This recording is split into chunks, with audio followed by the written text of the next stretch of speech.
ఏంటి అక్కడికెళ్ళి మీరేం గమనించారు? ఎందుకు ఇంత పెద్ద ఆందోళన చేయాల్సి వస్తుంది ఇక్కడ? నేను ఒక జర్నలిస్ట్గానే వెళ్ళాను.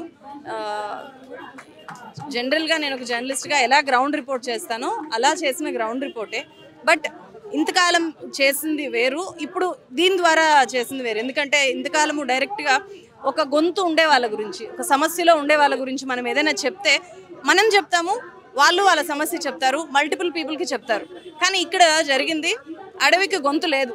సో అడవి గొంతుని వేరే వాళ్ళు వచ్చి చెప్తారో చెప్పరో తెలీదు. అందుకనే నేను చెప్పాలి అని అనుకున్నాను. అంటే వీడియో చేసి పెట్టడంతో పాటు మళ్ళీ నా గొంతుతో ఇక్కడికి వచ్చే వాళ్ళకు కూడా చెప్పాలి. నేను ఫస్ట్ నా పిల్లల్ని నేను తీసుకొని వచ్చి జస్ట్ అక్కడ నిలబడి ప్రొటెస్ట్ చేద్దాము అని అనుకున్నాను. అందుకే అనౌన్స్ చేశాను. కానీ అది విని చాలామంది వచ్చారు. జేఏసీ ముందుకు వచ్చింది, జేఏసీ ఈ కార్యక్రమం నిర్వహించింది. సో ఇంతమంది అలా వచ్చారు.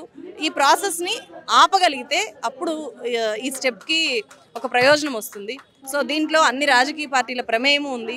ఉమ్మడి గవర్నమెంట్లో నుంచి, ఇప్పుడు కొత్తగా వచ్చిన గవర్నమెంట్ నుంచి వీళ్ళందరూ కూడా అడవి మీద ఒక్క రవ్వ సానుభూతి కూడా చూపించకుండానే ఉన్నారు. సో ఎంత విధ్వంసం జరుగుతుంది అని చెప్పి ఎవరికి చెప్పలేదు, ముఖ్యంగా ప్రజలకి చెప్పలేదు. కాయిన్కి ఒకవైపు మాత్రమే, అది కూడా చాలా అందమైన రంగుల కలలాగా వాళ్ళకి చూపించారు. ఉద్యోగాలు వస్తాయని చెప్పారు. సో ఆ ఉద్యోగాలు కేవలం 300 కాంట్రాక్ట్ ఉద్యోగాలు మాత్రమే వస్తాయి అనేది నేను చేసిన రీసెర్చ్లో నాకు అర్థమైన విషయము. వాళ్ళ డాక్యుమెంట్స్లో అలా చెప్పారు. కానీ ఉద్యోగాలు, అడవికి ఉద్యోగాలు కాదు లెక్క, అడవికి ఇంకేదో అభివృద్ధి కూడా కాదు లెక్క. అక్కడ మొత్తం అడవే పోయి ఒక టౌన్షిప్పే మీరు తీసుకొని రావాలి అనుకున్నప్పుడు దానివల్ల జరిగే నష్టం హైదరాబాద్కి చాలా ఎక్కువ ఉంటుంది. లోకల్ వాళ్ళు ఇమీడియట్గా నష్టపోవచ్చు, కానీ దీర్ఘకాలికంగా హైదరాబాదు విపరీతంగా ఎఫెక్ట్ అవుతుంది. ప్రకృతి పరంగా ఎఫెక్ట్ అవుతుంది, వరదల పరంగా ఎఫెక్ట్ అవుతుంది, మూసీ నది ఎఫెక్ట్ అవుతుంది. ఒకవైపు హైడ్రాన్ తీసుకొని వచ్చారు, మూసీ బ్యూటిఫికేషన్ ప్రాజెక్ట్ చేస్తున్నారు. ఇలాంటప్పుడు ఖచ్చితంగా మనకు హైదరాబాద్కి చాలా దగ్గరలో 80 కిలోమీటర్ల దూరంలో ఉండే దామగుండం ఫారెస్ట్ని కాపాడుకోవడం మీద ఎక్కువ దృష్టి పెట్టాలి గవర్నమెంట్. సో గవర్నమెంట్ ఈ డెసిషన్ని వెనక్కి తీసుకోవాలి. అంటే అడవి భూమిని కేటాయించడంతో ఇది అయిపోయింది అని అనుకుంటున్నారు. బట్ 12 లక్షల చెట్లు నరికి అక్కడనే ర్యాడర్ ఎందుకు ఏర్పాటు చేయాల్సి వస్తుంది? అంటే నిజంగా తెలంగాణలో ఎక్కడ కూడా బీడు భూములు లేవంటారా?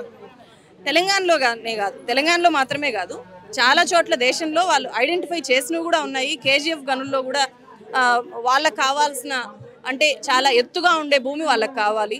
సో అలాంటి భూమి ఉంది అని చెప్పి కూడా తెలిసింది.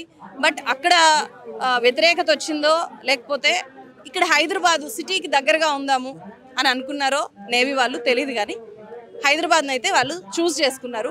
బట్ గవర్నమెంట్స్ ఏవి దాన్ని గట్టిగా వ్యతిరేకించలేదు. అక్కడ లోకల్గా ఉండే వాళ్ళు వ్యతిరేకించలేదు. ప్రజలకేమో అప్పటికి పూర్తి స్థాయిలో ఏం డ్యామేజ్ జరుగుతుంది అని తెలియలేదు. ముఖ్యంగా ఇక్కడ ఒకటి ఏంటంటే, ఇక్కడ పీపుల్కి మామూలుగా మనకి ఏదో ఒక ప్రాజెక్ట్ వస్తుంది అంటే అక్కడ భూములు కోల్పోయే వాళ్ళు ఉంటారు, నిర్వాసితులు ఉంటారు.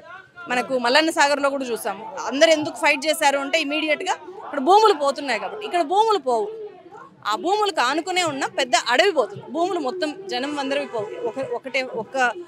కొంతమంది ఏమైనా ఎఫెక్ట్ అవ్వచ్చేమో, కానీ నాకు ఆ డీటెయిల్స్ తెలీదు. కానీ మేజర్గా అయితే వాళ్ళు రాసిన రికార్డ్స్ ప్రకారం భూములు పోవు. సో అందువల్ల ప్రజల్లోకి ఈ మూమెంట్ చాలా మెల్లగా వెళ్తోంది. అడవి పోతుంది, ఏం ఆలోచిస్తారు, మన భూములకి ధర పెరుగుతుంది కదా అనేదే వాళ్ళకి చెప్తూ రావడం వల్ల వాళ్ళు అలాగే అనుకున్నారు. సో ఇప్పుడు రియలైజ్ అవుతున్నారు, వాళ్ళు రియలైజ్ అయ్యారు. మనల్ని ఇంకా మిగిలిన వాళ్ళకు కూడా ఈ ఉద్యమాన్ని కొనసాగించండి అని చెప్పి సపోర్ట్ అడుగుతున్నారు, సపోర్ట్ చేస్తున్నారు. మనం చరిత్ర చూసాం, ఒక 300 చెట్ల కోసమే చెపాకు యుద్ధం, అంత పెద్ద ఆందోళన స్టార్ట్ అయింది. ఈ ప్రొటెస్ట్ కూడా అంత అలా వెళ్తుందా? యాక్చువల్గా అప్పట్లో 1973లో సుందర్లాల్ బహుగుణా గారు ఒక విలేజ్లో 300 చెట్లు నరికేస్తూ ఉంటే అక్కడి నుంచి చిప్కో మూమెంట్, అంటే దానికోసమే చిప్కో మూమెంట్ తయారవ్వలేదు, అక్కడి నుంచి మొదలైంది. సో 300 చెట్ల కోసం అప్పట్లోనే అంత మూమెంట్ చేసినప్పుడు ఇప్పుడు ఇంత పెద్ద ఎత్తున పోతూ ఉంటే ఇన్ని ఏళ్ళుగా 2007 నుంచి ఇప్పటిదాకా అంతగా మనకు తెలియకుండా ఉంది అంటే అది అత్యంత దురదృష్టకరము. దీంట్లో అందుకే ఈ ప్రభుత్వాల భాగస్వామ్యం చాలా ఎక్కువగా ఉంది. సో కేంద్ర ప్రభుత్వము, రాష్ట్ర ప్రభుత్వాల భాగస్వామ్యం చాలా ఎక్కువ ఉంది. వాళ్ళు ఇప్పటికైనా రియలైజ్ అవ్వాలి అనేది నా ఇంటెన్షన్. సో ఇది ఒకరికి అనుకూలము వ్యతిరేకమని కాదు, ఎవరిని బ్లేమ్ చేయలేము ఇక్కడ, బట్ అందరినీ బ్లేమ్ చేయాల్సి వస్తే అలా ఉంది సిచ్యువేషన్. కాబట్టి ఇప్పటికైనా నా రిక్వెస్ట్ ఏంటంటే రియలైజ్ అవ్వాలి.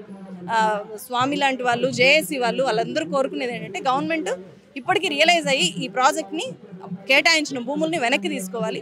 ప్రాజెక్టు రద్దు అవ్వడానికి కేంద్ర ప్రభుత్వంతో వీలైతే రాష్ట్ర ప్రభుత్వం ఫైట్ చేయాలి. ఇది తెలంగాణకే కాదు, అసలు ఎక్కడ పెట్టినా ఎవరు ఎఫెక్ట్ అవ్వకుండా, అడవి ఎఫెక్ట్ అవ్వకుండా ఉండే ప్రాంతాలకి తీసుకెళ్ళాలి అనేది అయితే కోరుకుంటున్నాను. స్వామి చెప్పండి, అక్కడ రాడార్ పెడితే కలిగే నష్టాలు ఏంటి? అడవిలున్న అన్య వృక్ష సంపదలు వెళ్ళిపోతుంది. గాలి, నీరు, వాతావరణం, చుట్టుముట్టున్న గ్రామ ప్రజలకు ఉన్న వ్యవసాయానికి ఉన్న నీరు కూడా తగ్గుతుంది. బోర్వెల్ నీరు ఉండదు. రేడియేషన్ ఇంపాక్ట్కి త్రాగునీరు లేకుండా అయిపోతుంది. అన్య అడవిలున్న వన్యజీవులు, జింగలు, సారంగులు, కుంద అన్నీ నాశనం అయిపోతుంది. అలాగే దేవాలయ భూమి ఫోర్జరీ చేసి మోసం చేసిన ధన్యం ప్రజలకు, ప్రపంచానికి తెలియజేయడానికి మేము ఇక్కడ హైదరాబాద్ రావడం జరిగింది చెప్తున్నది. మేము అంటే దాదాపు 12 లక్షల చెట్లు నరికి అక్కడనే రాడార్ ఏర్పాటు చేయాల్సిన అవసరం ఏమొచ్చింది? అది వాళ్ళకు తెలుసు, మనకు తెలియదు కదా. ప్రభుత్వాలు కానీ అధికారులు మీలాంటి వాళ్ళతో సంప్రదించలేరా ఈ విషయంలో? లేదు, ఇప్పుడు ఏం జరిగింది అనుకుంటా, భూమి పుణ్యానికి మోసం చేసి తీసుకుంటుంది. ఇప్పుడు ప్రభుత్వం నేవీకి అప్పగించిన 2900 ఎకర్లే 2713 ఎకర్లు దేవాలయ భూమి ఉండి దాన్ని ఫోర్జరీ చేసి ఫారెస్ట్లకి రాపిసి దేవని భూమిని చెప్పినప్పుడు ప్రజలు వ్యతిరేకత వస్తుంది కదా, దానికైతే ఫారెస్ట్లకి రాపిసి అట్లా నేవీకి అప్పగించేయడం జరిగింది. ప్రజలు మీతో కలిసినప్పుడు ఏం చెప్తారు ఈ వికారాబాద్ అడవిల గురించి కానీ లేకపోతే రాడార్ గురించి? ప్రజలకు ఈ రేడియేషన్ గురించో, ఈ రేడియేషన్ కోసం దీనికి ముందే అమెరికాలు పెట్టి తీసేసినదో ప్రజలకు తెలియదు. వాళ్ళకు కొలివే ఇస్తాం, కొలివి వస్తుంది చిన్న ఆశ చూపించి సందం తీసుకుంటుంది. ఇన్ని లక్షల చెట్లు పోతుంచి వాళ్ళకు తెలియదు. ఇన్ని ఒక దేశంలో దీనికి ముందే పెట్టి అక్కడ బ్యాన్ చేసిన ప్రాజెక్ట్ ఇక్కడికి తీసుకొస్తే ప్రజలకు తెలియదు. కొలివి వస్తుంది అనుకుంటారు. ఇప్పుడు ఆఖరికి ఏం కొలివి వస్తుంది? ఆ గోడ కడుతున్న సమయంలో ఇటే మోయడానికో సిమెంట్ గంబ మోయడానికో పని వస్తుండొచ్చు. ఆ గోడ కడుతున్న సమయం దాకా తర్వాత ఏమి రాదు. కేంద్ర ప్రభుత్వానికి కానీ రాష్ట్ర ప్రభుత్వానికి ఏం చెప్పదలుచుకున్నారు ఈ విషయంలో? లేదు, మీరు మొదటి నుండే revenue department, forest department, environment వీళ్ళందరూ చేసిన మోసం, ద్రోహం బయటకు వచ్చేసి ఇటువంటి విధ్వంసకరమైన ప్రాజెక్ట్ మాకు వద్దు, మా ప్రాంతంలో వద్దు, మనుషులు ఉన్న ఎక్కడే పెట్టవద్దు, అంత డేంజర్. ఏంటి సెకండ్లే 2,97,000 కిలోమీటర్ ప్రయాణం చేస్తున్న ఒక ప్రాజెక్ట్ని పక్కన పెట్టేసి 1,00,000 కిలోమీటర్ వేవ్ లెంగ్త్ ఉన్న ఒక ప్రాజెక్ట్ని పెట్టుకుంటే ఎట్లా మన శాంతిగా ఆరోగ్యంగా బ్రతకగలుగుతాం? మేము సాధ్యం కాదు కదా. వైపు ప్రజలకు ఏ విధంగా ఈ విషయంలో అవగాహన కల్పించి మీతో తీసుకొచ్చుకోగలుగుతారు? అంటే ఇట్లా ఈ నిజంగా రాడార్ వస్తే అడవి పాడైపోతే ఆరోగ్యాలు బాగుంటాయి, ఇలాంటి ఏ విధమైన అవగాహన కల్పించదలుచుకున్నారు? మీరు ఇప్పుడు కూడా చూడండి, extremely low frequency wave length health effect మీరు వికీపీడియాలో సెర్చ్ చేయండి. దానిలో ఎన్ని రకమైన క్యాన్సర్లు వాళ్ళు చెప్తున్నారు కదా. అప్పుడు అంత పెద్ద రోగాలు మోసుకుంటే మేము ఎందుకు భరించాలి? దాన్ని ఇది చాలా ద్రోహం, మోసం చేసినది. దీని నుంచి మాకు విముక్తి కావాలి.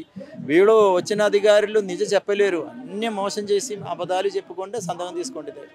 మీరు ఎక్కడి నుంచి వచ్చారమ్మా? నేను విజయవాడ దగ్గర మంతినని ఒక గ్రామంలో ఉంటున్నామండి 7 సంవత్సరాల నుంచి. మా ఆయన నేను ప్రకృతి సేద్యం చేస్తూ ఆ ఊళ్ళో అన్నీ పంచి పెడతాయి. మా ఇంటికి వస్తే అన్నీ ఫ్రీనే. కొర్రలు ఇచ్చి అదే మెడికల్ క్యాంప్ పెట్టి వాళ్ళు ఎమ్మడపడి ఎంతోమందికి 500 నుంచి నార్మల్కి తెప్పించాం. షుగర్ ఎందుకు ఔషధ మొక్కలతోనే చేసామన్నమాట. అలా ప్రకృతిని ప్రేమిస్తా, ప్రకృతి ప్రేమికులని. ఒక్క ప్లాస్టిక్ కూడా వాడను నేను, వాడకుండానే అన్ని ప్రోగ్రామ్స్ చేస్తా. దామగుండాన్ని ఎందుకు రక్షించాలంటే అది ప్రకృతి మనకి. విజయవాడ నుంచి వచ్చారా ఈ విషయం తెలిసి మీరు? తులసి చందు వీడియో చూసా. ఏమైనా సరే వెళ్ళిపోతాను, మా ఆయన ఒప్పుకోలేదు, నాకు హెల్త్ కండిషన్స్ ఒప్పు. ఈవెందో అయినా సరే రావాలని యాక్టివ్నెస్తో వచ్చా. నా వయసు ఎంత తెలుసా? 72. మేము ఇప్పుడు పొరపనులు చేస్తున్నాం. 50 ఎకరాల యజమాని కూతురుని కానొకప్పుడు. ఇప్పుడు రైతు కూలీని నేను. రైతక్కనే మా ఆయన రైతు అన్న. మా ఆయనకు అన్ని పనులు వచ్చి ఆయన చేసే పనులన్నీ నేను చేస్తా. ఇప్పుడు నాకు మంతిని వెళ్ళిన తర్వాత ఔషధ మొక్కలు అన్నీ తెలిసిపోయినాయి మా ఊళ్ళో. రేవంత్ బాబుకి ఒక సందేశం పంపించాలి. అయ్యా తల్లిలా చెప్తున్నాను విను, ఎంతోమంది రాజులు పుట్టారు గిట్టారు, కానీ ఒక అశోకుడినే గుర్తించుకున్నాం. ఎందుకు? రోడ్లకి వైపున చెట్లు నాటించాడు. అట్లాగే తిమ్మమ్మ మర్రిమాను అది గిన్నిస్ రికార్డులకి వెళ్ళింది. అనంతపురం జిల్లాలో సాలుధర తిమ్మక్క ఈవిడ 100 వృక్షాలు నాటిన దానికే జాతీయ అంతర్జాతీయ అవార్డులు వచ్చాయి. బాబు నువ్వు కూడా చెప్పిన మాట ఈయన ఒక తల్లిలా చెప్తున్నాను, ఇది వెనక్కి తీసుకో. మోడీ గారు మీరు కూడా వెనక్కి తీసుకోవాలని నా అభిప్రాయం.